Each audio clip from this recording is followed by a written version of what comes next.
Internet data তাড়াতাড়ি শেষ হয়ে যায়, আমি 100% গ্যারান্টি দিলাম। আপনারা যদি আজকের ভিডিওটি শেষ পর্যন্ত দেখে ভিডিওতে দেখানো 3টি সেটিংস শিখে নেন, মাত্র 2 মিনিটেই এই প্রবলেম থেকে সমাধান পাবেন। ওকে, এই সমস্যার সমাধান করার জন্য এখন আমাদেরকে 3টি সেটিংস বন্ধ করতে হবে। প্রথম সেটিংস করার জন্য আপনারা আপনাদের মোবাইলে সেটিংস অপশন ওপেন করবেন। একদম নিচে দেখবেন এই জায়গায় গুগল নামে একটা অপশন আছে, এই গুগল অপশনে আসবেন। সেটিংস অপশন আসার পর একদম নিচে দেখবেন গুগল অপশন আছে, গুগল অপশনে আসবেন। গুগল অপশন আসার পর একদম ডান পাশে অল সার্ভিসেস লেখা আছে, এখানে ক্লিক করবেন। ক্লিক করার পর এখানে দেখবেন লোকেশন নামে একটা অপশন আছে, এখানে আসবেন। আসার পর এটা আপনারা অফ করে দিবেন।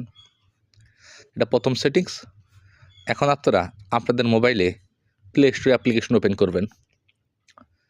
প্লে স্টোর অ্যাপ্লিকেশন ওপেন করার পর এটা দ্বিতীয় সেটিংস, ডান পাশে প্রোফাইল পিকচার অপশন আছে, এখানে ক্লিক করবেন।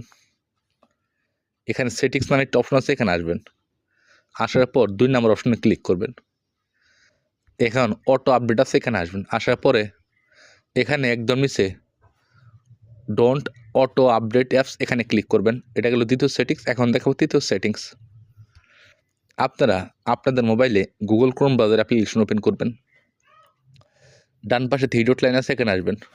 আসার পর সেটিংস অপশনে আসবেন। আসার পর একটু নিচে আসবেন। আসার পর দেখবেন এই জায়গায় অ্যাক্সেসিবিলিটি লেখা আছে, এখানে ক্লিক করবেন। ক্লিক করার পর এটা আপনার অফ থাকবে, আপনার এটা অন থাকবে, আপনার অফ করে দিবেন। এখন আপনারা আপনাদের মোবাইল 10 মিনিট বন্ধ করবেন, 10 মিনিট পর চালু করবেন।